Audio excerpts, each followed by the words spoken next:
Hello everybody, Steve here from Furnace USA, and let's talk about for a moment what is the basic functionality of a hot water tank.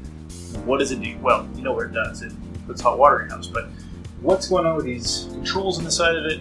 What's going on with the basic functionality of it? So the top of it's real basic. Cold water comes in. The cold water actually doesn't come in the top of the tank. The cold water actually pushes down all the way to the bottom and comes out somewhere around there.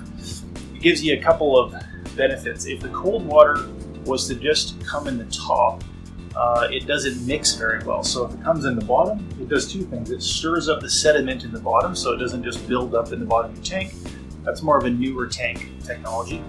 And the other thing is it doesn't just basically come in cold water and then go right back out the same pipe. It forces it to kind of mix together through the whole entire tank. The inside of the tank is pretty simple. So all that you're looking at there, this is actually the outer shell. So there's actually two layers. So you have the outer shell, you have the insulation, and then you have just a metal tank with a glass coating on it, basically making it so it doesn't rust. But that's also the problem with tanks. So when the glass sort of wears away and the glass gets eaten away a little bit, it's nothing left for the tank to basically protect itself from being rusted away, and then a hole jumps out the side of it. So, which doesn't seem terribly fair. Why don't they just make tanks out of materials that can't rust? I don't know.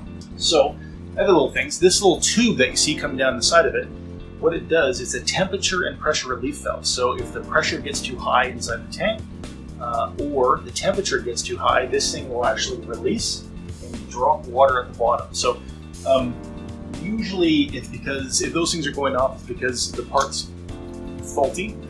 But sometimes it can get caused by other things like too high pressure in the house, problems with the plumbing system, problems from the street causing too high pressure in your whole system, pushing back in your house, all sorts of kind of stuff. So obviously you have the gas line coming in, that's feeding this.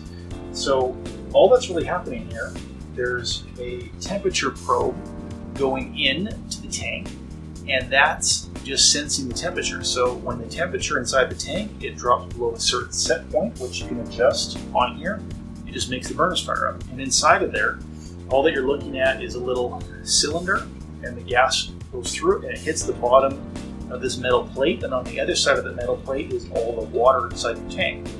So behind this little door is not much to look at, but it's just a gas pipe going in. It's a cover plate. There's a little window inside of there that if you look through it, you can see your little tiny pilot burning. So that's how you relight your tank. But just on a quick one on this tank, you turn it to pilot, push the button down, click it. Always click it a few times. There's no harm in that. Click, click, click. Release it. You turn it back to on. You turn your setting point where you want it to be at. That's it. Steve here from Furnace USA. Thank you for watching today, and we'll talk again soon.